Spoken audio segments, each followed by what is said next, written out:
amigo, cara amiga, você que nos acompanha aqui nas redes sociais, mais uma denúncia gravíssima envolvendo Sérgio Moro e o atual presidente da República, senhor Jair Bolsonaro. Sérgio Moro, utilizando-se de seu poder de convencimento e de cooptação, juntou em torno de si outros 17 nomes da Lava Jato, pessoas que atuaram diretamente com ele naquela operação, e hoje essas pessoas integram um governo, ficando claro o aparelhamento da máquina pública. Pois bem, além de, na época, contribuírem para o afastamento do Lula, agora estão a apoiar a atuação do senhor ministro Sérgio Moro no âmbito do Ministério da Justiça.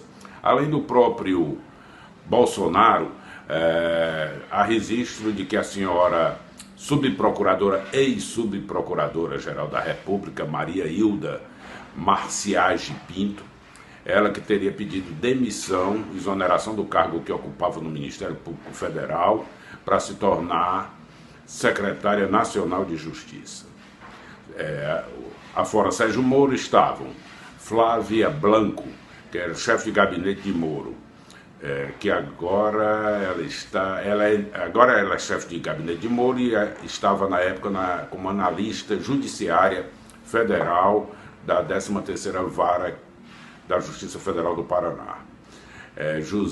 Elias José Pudeuco, que é assessor de gabinete, era técnico judiciário da 13ª Vara do Paraná. Andresa Cristina Cardos de Oliveira Klug, é assessora da chefe de gabinete, ela era também analista judiciária.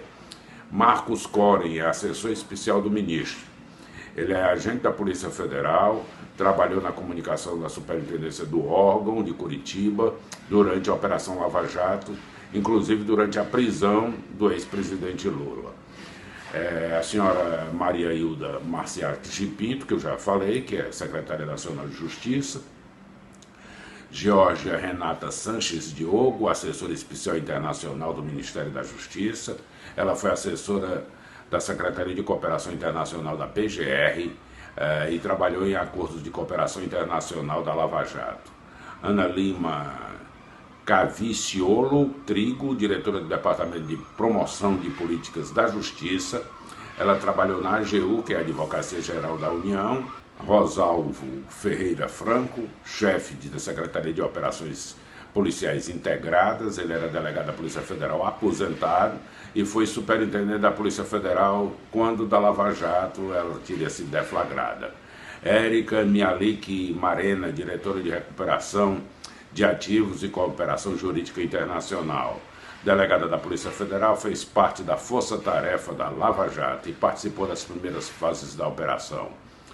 Eduardo Mauati da Silva, coordenador-geral de articulação institucional, delegado da Polícia Federal, integrou o grupo de operações da Lava Jato entre 2014 e 2016.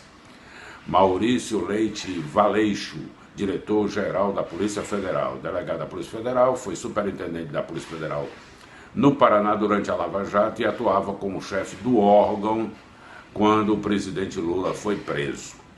Igor de Paula Romário, diretor de investigação do combate ao crime organizado da Polícia Federal.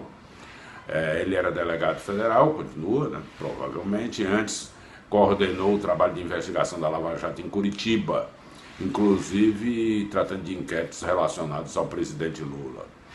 Robert Valré-Vicalvi, diretor de administração de logística da Polícia Federal, é delegado federal, atuou segundo a hierarquia da superintendência da PF no Paraná durante a gestão de Maurício Leite Valeixo. Fábio Salvador, diretor técnico científico da Polícia Federal. Ele trabalha como perito da Polícia Federal e já foi chefe da equipe de perícia da Lava Jato. Roberto Leonel Oliveira Lima, presidente da COAF, auditor da Receita Federal, foi chefe da ESPEI, que é Escritório de Pesquisa e Investigação da Receita em Porto Alegre, e enviou informações das investigações da Operação Lava Jato. Ana Amélia Olszewski, diretora de Inteligência Financeira do COAF, atua como auditora da Receita na Lava Jato e antes era membro dessa SPEI em Porto Alegre. Enviou informações valiosas para a Lava Jato. Marcelo Renato Lingerfeld, chefe de gabinete do COAF, é auditor da Receita e trabalhou como chefe da divisão de pesquisa e coordenador de assuntos estratégicos da Coordenação Geral da Receita Federal durante a Operação Lava Jato. Senhores, essas pessoas demonstram que Bolsonaro e Moro estariam agindo de forma orquestrada, unidos, ao valorizar, ao compensar aqueles que atuaram de alguma forma na Operação Lava Jato com cargos na administração pública federal. Todas essas nomeações, todas essas indicações políticas flagram e comprovam como agiram politicamente Sérgio Moro e Bolsonaro e os compromissos que ambos tinham ou construíram ao longo da campanha eleitoral ao retirar Lula do processo da disputa e garantirem que estas pessoas que contribuíram para a Lava Jato tivessem lugar no governo, compensando pela contribuição que cada um deu naquelas fases da Lava Jato, com a retirada de Lula da disputa, o que facilitou a vida de todos. Pense nisso, tendo notícia interessante, estou de volta. Siga a gente nesse canal. Forte abraço, até mais.